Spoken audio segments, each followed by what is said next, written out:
Reverse phase chromatography is one of the most widely used chromatography, and the reason behind its popularity is the suitability of the technique in terms of achieving selectivity, resolution, or the required retention time. So in case of reverse phase liquid chromatography, the stationary phase is non-polar and the mobile phase is polar. So in this video, we are going to talk about how the retention of the compound gets governed on the reverse phase liquid chromatography. So as you know that in case of reverse phase chromatography, the stationary phase is non-polar and the mobile phase is polar.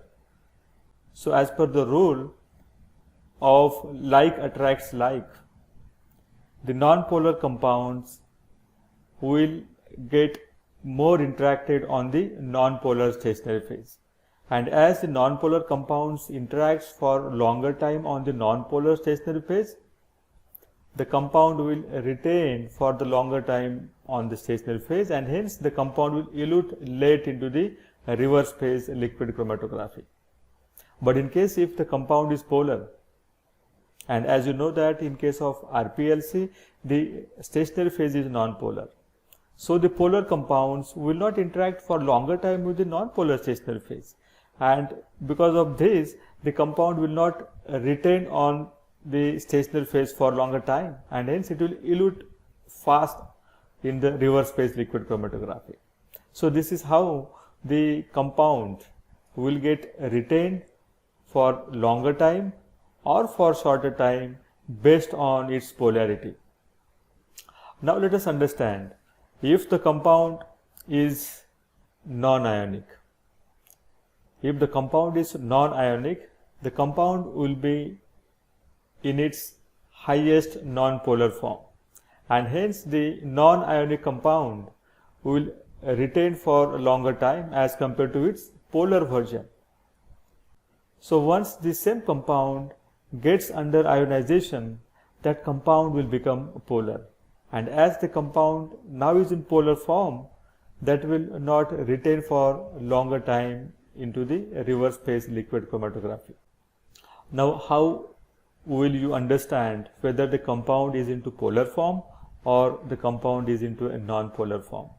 So the weak basic compounds will get ionized into the acidic pH, and the weak acidic compounds will get easily ionized into the alkaline pH.